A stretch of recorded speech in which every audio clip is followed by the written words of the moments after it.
ہم کسے کامیابی سمجھتے ہیں؟ جو زیادہ دولت مند ہے زیادہ کامیاب ہے، جس کی جائیداد زیادہ ہے زیادہ کامیاب ہے، جس کی تجارت بہت پھیلی ہوئی ہے زیادہ کامیاب ہے، جس کے پاس عہدہ بہت بڑا ہے زیادہ کامیاب ہے۔ یہی ہمارے کامیابی کی تصورات ہیں۔ ان تمام تصورات کی نفی ہے۔ کامیابی ان چیزوں سے متعلق ہے ہی نہیں۔ کامیابی تو ان چار چیزوں سے متعلق ہے: ایمان، عمل صالح، تواصی بالحق، تواصی بالصبر۔ یہ ہیں تو کامیابی ہے، یہ نہیں ہے تو کوئی کامیابی نہیں۔ آپ کو سلطنت عرضی مل جائے کوئی کامیابی نہیں، دنیا بھر کی نعمتیں مل جائے کوئی کامیابی نہیں، جب تک کہ یہ چار چیزیں موجود نہ ہوں: ایمان اور عمل صالح اور تواصی بالحق اور تواصی بالصبر۔ اور اگر یہ چار چیزیں حاصل ہوں تو چاہے کوئی آپ کو جانتا بھی نہ ہو،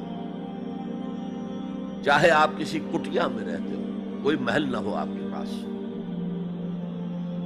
چاہے آپ کو روکھی سوکھی بھی مشکل سے ملتی ہو، آپ کامیاب ہیں۔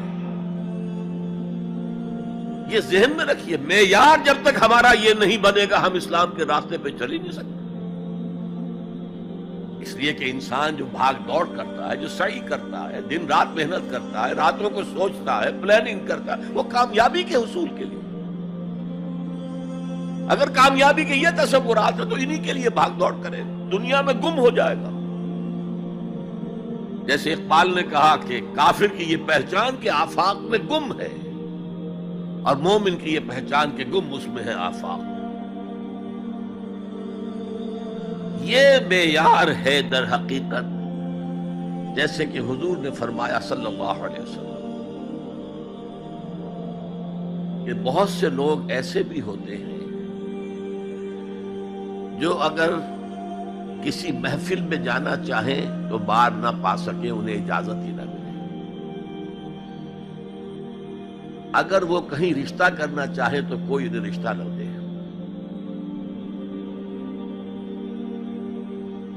لیکن اللہ کی نگاہ میں ان کا وہ مقام ہوتا ہے کہ اگر وہ بھولے سے کسی بات پر قسم کھا لیں تب بھی اللہ ان کی قسم کی لاج رکھتا ہے۔ آپ سوچئے ابو ہریرہ کا کیا مقام تھا، ابو ذر کا کیا مقام تھا۔ حضور فرماتے ہیں صلی اللہ علیہ وسلم: من کان یسرہ ان ینظر الی زہد عیسیٰ فلینظر الی صاحب ابی ذر۔ جس شخص کو اس سے خوشی حاصل ہوتی ہو کہ حضرت عیسیٰ کا زہد اپنی آنکھوں سے دیکھے تو میرے اس ساتھی، میرے اس دوست ابو ذر کو دیکھ لے۔ یہ لوگ ہیں کامیاب ترین۔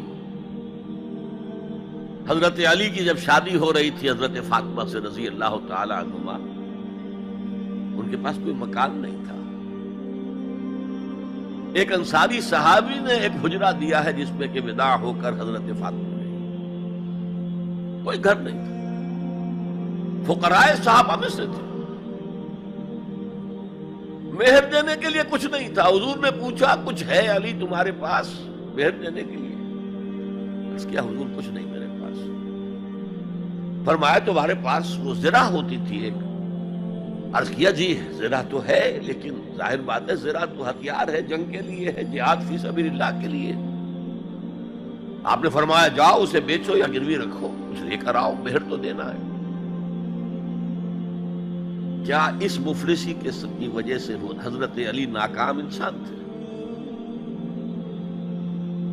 لیکن واقعہ یہ ہے کہ کامیابی کے اور ناکامی کے اس معیار پر ہمارا دل ٹھکتا ہے۔ دل ٹھک جائے تو کیا کہنے، زندگی میں انقلاب آ جائے گا۔ میں جو بات کہہ رہا ہوں دل گواہی دے گا کہ صحیح ہے، لیکن برا نہ مانے تو میں عرض کروں گا، قرآن مجید میں ایک آیت آئی ہے کہ اے محمد جو کچھ آپ کہہ رہے ہیں صلی اللہ علیہ وسلم، کوئی بات لگتی تو ٹھیک ہے، ان نظن الا ظنا وما نحن بمستيقنين، گمان سا تو ہوتا ہے جو آپ کہہ رہے ہیں ٹھیک ہے، ہمیں یقین نہیں ہوتا۔ اور یقین جب تک نہیں ہوگا وہ آپ کی زندگی پر وہ اثر انداز نہیں ہو سکتا، وہ معیار۔ کہنے کو ہم کہتے ہیں ہمارا آخرت پر ایمان ہے، اور آخرت کی زندگی ابدی زندگی ہے، اور اصل زندگی آخرت کی زندگی ہے۔ وَإِنَّ دَارَ الْآخِرَةَ لَهِيَ الْحَيَوَانُ، لیکن ہماری بھاگ دوڑ، ہماری سعی و جہد، کہاں سے کہاں ہم جاتے ہیں اچھے کیریئرز کی تلاش میں۔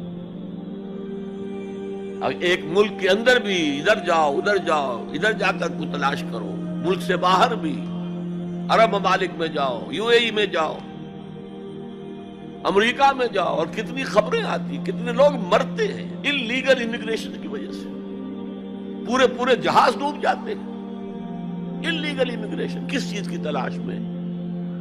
کیا اللہ یہاں رازق نہیں ہے، رزق نہیں دے سکتا؟ لیکن یہ کامیابی کی زندگی جس میں چمک ہو دمک ہو، اقبال کہتے ہیں کہ خرد کو خیرہ کرتی ہے، عقل کو خیرہ کرتی ہے چمک تہذیب حاضر کی، یہ صناعی مگر جھوٹے نگوں کی ریزہ کاری ہے، یہ جھوٹے رزقوں کی ریزہ کاری ہے، کوئی اس کی حقیقت ہی نہیں۔ تو پہلی بات زمانے کی قسم ہے، تمام انسان خسارے میں ہیں، یقیناً ہیں، سوائے ان کے جو چار شرطیں پوری کریں، الا الذین آمنوا وعملوا الصالحات وتواصوا بالحق وتواصوا بالصبر۔ اب دوسری بات نوٹ کیجئے، یہ نجات کے منیمم تقاضے ہیں، کم سے کم تقاضا ہے، لازمی تقاضا ہے، اس کے بغیر وہ فوری نجات ممکن نہیں۔ اب تیسری چیز، اور یہ ہمارے تصورات کی بڑی نفی کر دینے والی شے ہے، یہ چاروں شرطیں لازم ہیں، ہم سمجھ بیٹھے صرف ایمان سے نجات ہو جائے گی، اس سے بھی آگے ایمان ہو نہ ہو ہم مسلمان ہیں، محمد کے امتی ہیں صلی اللہ علیہ وسلم، نجات تو ہو ہی جانی ہے۔ یہی تصورات ہیں کہ جنہوں نے ہمیں بے عمل کر دیا۔ جب بغیر کسی سعی کے، بغیر کسی محنت کے، بغیر کسی بھاگ دوڑ کے، بغیر کسی قربانی کے نجات حاصل ہو جائے تو کس کا دماغ خراب ہوا ہے کہ وہ محنتیں کرے، مشقتیں کرے، قربانیاں دے، اپنا خون دے، اپنا مال دے۔ لہذا یہ چاروں چیزیں لازم ہیں۔ یہ اللہ کا کلام ہے، یہ شاعری نہیں ہے، شاعری میں مبالغہ بھی ہو جاتا ہے۔ اللہ کا کلام ایک ایک حرف، جو غالب کہتا ہے کہ گنجینہ معنی کا طلسم اس کو سمجھیو، جو لفظ کے غالب میرے اشعار میں آوے، میرے اشعار میں جو لفظ آتا ہے اس کو گنجینہ معنی کا طلسم سمجھنا، یوں نہیں کہ میں نے ایسے ہی عام طور پہ وہ لفظ استعمال کر دیا۔ اب فارسی میں کہتا ہے زیرے ہر لفظ غالب چیدہ میں خانہ ہے، میں نے غالب کے ایک ایک لفظ کے نیچے ایک میخانہ پایا، علم کا میخانہ، حکمت کا میخانہ، فلسفے کا میخانہ۔ تو یہ قرآن غالب نے تو تعلیق کی ہے، لیکن یہ اللہ کا کلام ہے، یہاں ہر حرف لازم ہے۔